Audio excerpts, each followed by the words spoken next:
Welcome. I'm Nina Griffin, and this is the Astrology and Magic channel. This is a video that I put together for my Practicus and Adeptus patrons only, so those folks on the $5 and $10 patron tiers, so thank you very much for your support. Your support is really crucial to everything that I do, and these videos really wouldn't happen without you.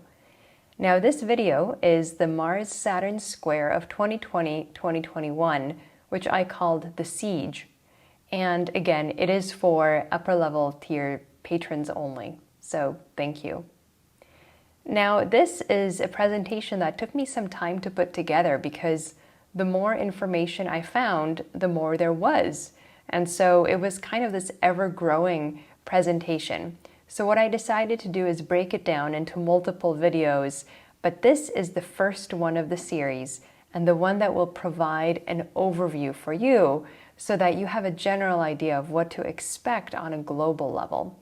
There will be a future video where I talk about what to expect on a personal level, but this video gives you kind of a general sense, the timeline, and what we can expect to happen in the world as this Mars-Saturn square just goes on and on for quite a long period of time. All right, let's get into it.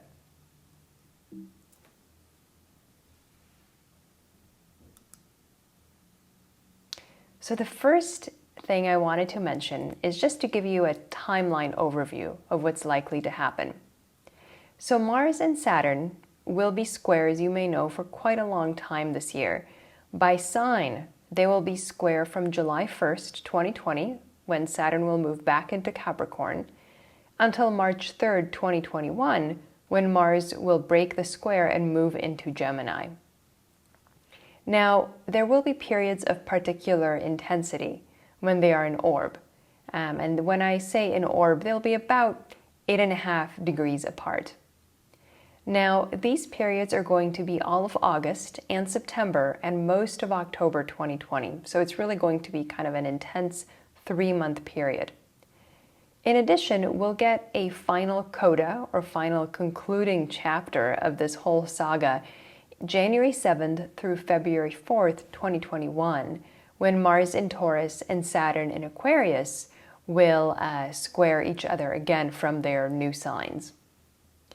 Now, we're going to see probably the most intensity around the dates when the square actually perfects. And that's going to be August 24th, 2020, September 29th, 2020, and then January 13th, 2021. Now, what's important about that August and September square is that they will happen almost at the same degree. In August, the square will happen at 26 Aries, 26 Capricorn, and then September 29th, it will happen at 25 Aries, 25 Capricorn. So if you have, a degree, or whether you or a country or an organization has a degree at around 25 or 26 Aries or Capricorn, and to a lesser extent, that degree in any of the cardinal signs, so also Libra and Cancer, you are going to feel this square most of all, and probably in that August-September timeframe. Now, the other thing that's important about those August and September squares is that they will trigger the late Capricorn co-presence of Mars, Jupiter, Saturn, and Pluto that we saw in early 2020. Many people say that this is what had kicked off the COVID coronavirus epidemic. And this is quite possible, of course. But I wanted to bring that up because it's something that seems to be, it seems to be coming back to life at different parts of 2020. And, you have eclipses triggering it, and then you have the square triggering it. So you do have this idea of kind of a zombie, if you will, sort of co-presence that even though it has dissolved and it's not going to come back, there do keep these things keep happening that seem to bring it back to life temporarily in kind of a new incarnation. Now, what does a Mars-Saturn square mean in general? Well, I would say that a Mars in domicile, so Mars in his own sign, in this case Aries, is an unstoppable force, because that's really what Mars is. You can think of Mars as a giant fist, right? That's just going to like break things or smash things. Now, Saturn in his own sign is the proverbial immovable object, right? So you might know the saying, unstoppable force meets immovable object. And this is kind of what we get this year. Now, obviously, Mars squares Saturn and makes other hard aspects to Saturn all the time, but it's actually quite rare that they make a square that goes on for as long as this one does. So what we're going to see is a protracted battle, protracted pressuring, which is really what Mars tries to do, right? Now, let's take a step back. And I think what we're going to see, just as a general theme, is this idea that Mars, who is the warrior planet, is the one who's of course faster than Saturn. So he's going to apply to the square. He's the one who sort of makes the square happen. And what happens then is Saturn is the wall. So Saturn's whole job is to resist. And that's why I named this particular configuration the siege, because you can think of Mars as the army that comes up to a city or a wall and then sits down and then literally tries to besiege it. And it's really interesting because this particular square, we will see a very clear winner and loser, and I'll explain whether Mars or Saturn will win and what that could mean in practical terms for the world. So let's take a step back and look at what happened in earlier days when we had this Mars square Saturn moment. So the last time that Mars in Aries squared Saturn in Capricorn was actually quite recently. It was January 21st, 2019, so about a year and a half ago. And this happened at 13 Aries and 13 Capricorn, respectively. Now, normally, this aspect in these signs occurs only every 30 years. However, because of Mars and Saturn's retrograde motion, it can repeat in this very close succession. And the last time that we've had this exact pattern occur was in 1900 and 1902. So there you again had about a 1.5 or 2 year period between the aspect happening with Mars in Aries and Saturn in Capricorn, and then happening again in about 18 months' time. So there are some patterns that we can see in terms of what happened in that year, and also just what happened in 2019. You can think of the square that occurred in 2019 as kind of a foretaste, an introduction of the main characters. If you've ever read one of those novels from the 18th or 19th century, sometimes they have a lot of different characters.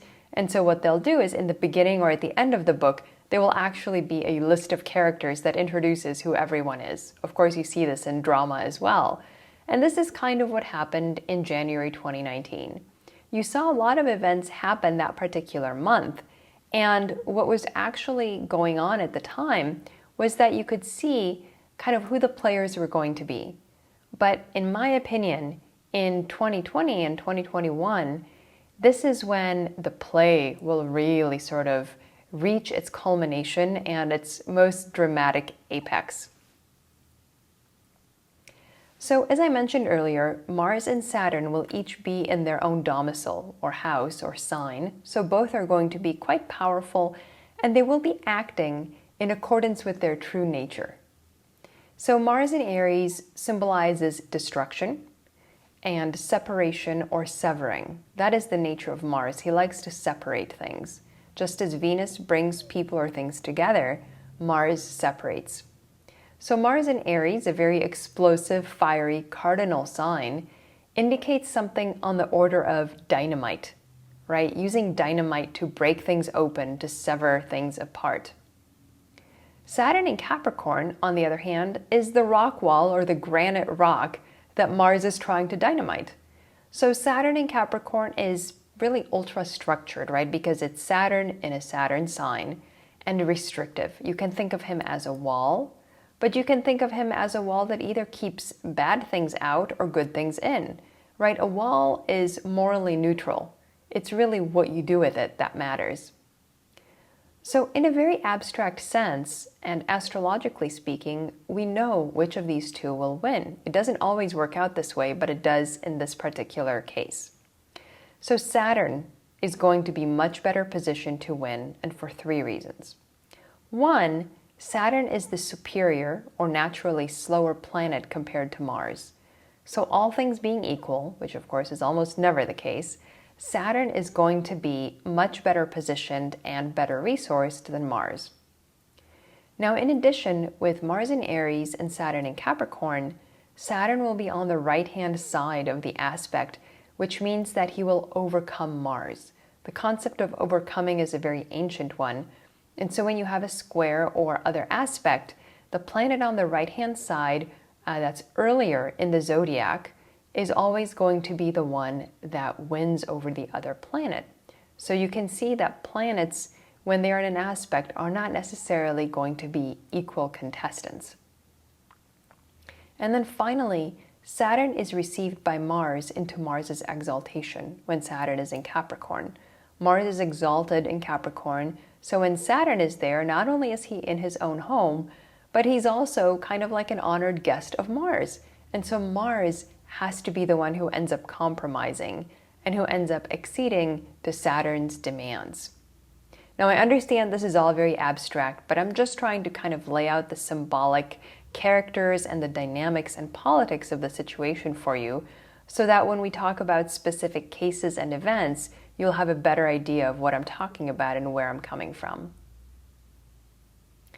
So now that we've established that Mars, even though he will fight very hard, is ultimately going to lose, we can assume that any individuals or movements or countries that identify with a Mars in Aries energy will certainly put up a big fight this year, but ultimately they will lose. So for better or worse, the wall or the structure that Saturn represents will hold this time. So what does Mars represent? Well, Mars, of course, represents the warrior, right? Mars could be the military, the police, really any profession that carries weapons as part of the job description, right? Now, in addition, Mars, and this is more my personal opinion, but Mars could also be any politician or a person in power who positions himself or herself as exploding the status quo, right? Mars is a very, according to William Lilly, Mars is said to be a large reporter of his own acts. In other words, somebody who brags about what they are and what they have done, and he's very happy to tell you about all the amazing things that he has accomplished. So certainly a number of populist politicians across the world seem to fit this description.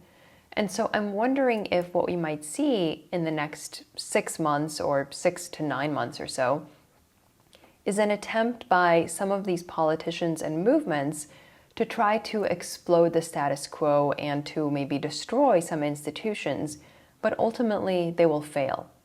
But it's going to be a siege. It's not going to be like we planted our dynamite in the wall and run away. It's going to be more like a long, protracted, ongoing battle. So I think it's going to be a little bit emotionally and mentally exhausting, I think. But that is the kind of dynamic that I expect to occur for the next several months. Now, in addition, of course, Saturn can represent the status quo that's good and supportive, or it could oppress. You know, in a way, it's sort of value neutral, and it will be very much situation dependent. So depending on what's going on in the world, you'll have to figure out who is Mars and who's Saturn here, right? Now, Saturn can also represent the most oppressed members of society. Saturn generally represents people who do the jobs that nobody else wants to do. And this is doubly the case when Saturn is in his own sign, Saturn and Saturn, so it's kind of Saturn squared. So you could be seeing some of, for example, what we've seen in the United States with Black Lives Matter. Is Mars the police? Certainly could be. Mars generally does represent the police. Again, anybody who carries weapons, that, you know, they're going to be a Mars kind of job. And then Saturn represents potentially the masses, but not just the masses kind of in a neutral way, but anybody who is oppressed, anybody who is beaten down. So I wouldn't be surprised if we saw a lot of long, protracted, and tense negotiations and definitely power games around, okay, giving people sufficient rights, treating people like human beings, and so on. And this is not going to only happen across sort of like a racial basis, at least in the US. I think this will also come down to an economic basis. What does it mean to be poor? Are you treated as a citizen the same as everyone else, and so on.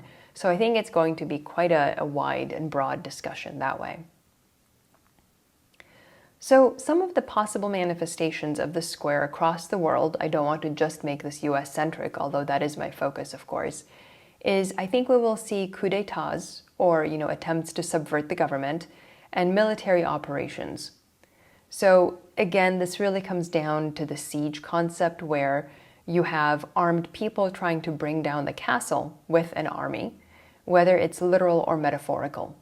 And I think we'll see a similar theme with popular demonstrations occurring around this time. I also expect there to be some falls from power for political figures who identify with a Mars energy, right? So military leaders, or leaders who pride themselves on fundamentally destroying things or keeping people separate, right? Like, you're this race, so you belong here, and you're that race, so you belong down there. I think ultimately their efforts will be blocked. Again, it's going to take some months, and I think it's going to be a potentially stressful time. I think we will see attempts to take over or subvert, but most likely really just destroy institutions and structures. And again, this will go on for months, right? You can think of this as shelling, right? You can think of this as Mars and Aries sort of running over, planting their dynamite, and then going back to the military camp at the foot of the castle they're trying to besiege. I think we will also see protracted negotiations between, on the one hand, established institutions and what I would call lone wolves, because Mars in Aries is nothing if not a lone wolf. And these negotiations will go on, but this time does not favor the lone wolf. This is a time that favors the established institution, the status quo, and the respecting of structures, right? The structure ultimately will win this time. So what does that mean in practice? Well, based on what we saw in January 2019, I would not be surprised if we saw a revisiting of IRA, or Irish Republican Army terrorism in Northern Ireland. They did see some of that in January 2019 under that Mars-Saturn aspect, so we could see that again this time. Now, we could see popular unrest or even a movement to change the governments of Brazil and Venezuela, both of which were quite active again in January 2019. It is entirely possible that the United States will undergo some kind of politically motivated stalemate, maybe kind of like a government shutdown or some other way to try to hamstring existing institutions and to stop institutions from operating in order to subvert them for one's own purposes. Again, ultimately, this does not work, and I think it could backfire. But believe me, I think the attempt will be there. In addition, let's not forget our friends across the ocean, and the UK is going to be working on their negotiations for Brexit. Remember that? It seems like 10,000 years ago now. But yes, the UK, and England specifically, is an Aries country. So any countries that are associated with Aries are going to be very much implicated in this upcoming square. I think that the UK, because of that Saturn square and because of Mars's inferior position, is not in for a good time for the rest of 2020 as they attempt to negotiate against the EU. Now, at the same time, of course, we're all still dealing with COVID and with coronavirus, so we could be seeing some kind of resurgence worldwide of the virus. And I could see countries like the UK that are Aries ruled, now of course that's also Germany and France, experience a resurgence and experience a lot of tension around this time. Now, specifically, I did wonder about Kamala Harris. I wonder if she's going to make a public reappearance during this period. I don't know if she becomes, vice presidential nominee or some other means of sort of rising to the public view. The reason I say that is she first announced her presidential run during the last Mars-Saturn square, like literally the day of, in 2019, which I guess she doesn't have an astrologer advising her. But so I would say that if she does attain national prominence this year, I can only imagine that she is in for a tough time. And I don't know if it's because of just political attacks or if she's going to become implicated in something. She particularly might run into some problems, even if she does rise to this really important nomination. Now, in the United States specifically, the square occurs in the 4th and 2nd houses using Placidus houses and a Sagittarius rising chart like Sibley. What will also happen is that this square will oppose Saturn in Libra in the 10th house, assuming this kind of chart. So this to me suggests some kind of political pressure between the government and the country's funds because the 2nd house of money is involved. So again, this brings me to something more like a government shutdown that's intended to complicate the election in some way. We also could see fighting over federal funding for states to pay for COVID-19 expenses, and I think that this could run into a very protracted negotiation with very, very high stakes. This means if there was no federal funding, cities and counties and states could have to declare bankruptcy. It could really be truly devastating for governments at the tiniest to the largest level in the United States. So again, this will feel like a long siege. And as we all know, the main rule of being in a long siege is simply not to lose one's nerve. If we look at the Libra ingress chart, which is the horoscope for the moment that the sun enters Libra and therefore begins the fall season, it has, if we set it for Washington, D.C., it has the square in the 6th and 3rd houses. So again, to me, that points to more restrictions on movement, whether they're self-imposed, like people are afraid to go out because they're worried about COVID, or is it more government imposed? And Mars, of course, will be in the house of illness, the 6th house. These charts usually give us the general tone for the upcoming season. And so I am wondering if the fall, again, is going to have some kind of fear or even the reality of another wave of COVID. So this chart to me says, yes, that's quite possible. Now, of course, it may not happen all over the US. It may happen in certain parts, but it's quite possible. As I understand it, the fear is that it may be combined with seasonal illnesses like the flu, and so hospitals could more easily become overwhelmed because they're already usually taxed to the maximum just dealing with flu patients, let alone a global pandemic. So let me give you a little preview because, of course, we'll get into 2021, and then Saturn will move into Aquarius, of course, in December 2020, and then just a few days after that, really a couple weeks, Mars will move into Taurus. So again, they're going to square each other for a little while, for about a month, January 7th through February 4th, 2021. Mars will be in Taurus and Saturn will be in Aquarius. So I think of this final month as a coda, or a closing chapter to the final saga of what we were seeing in the second half of 2020. So the dynamic changes quite a bit, and it's not in Mars's favor at all. It looks quite bad. So Mars here will be in detriment. He will have moved from his domicile to detriment.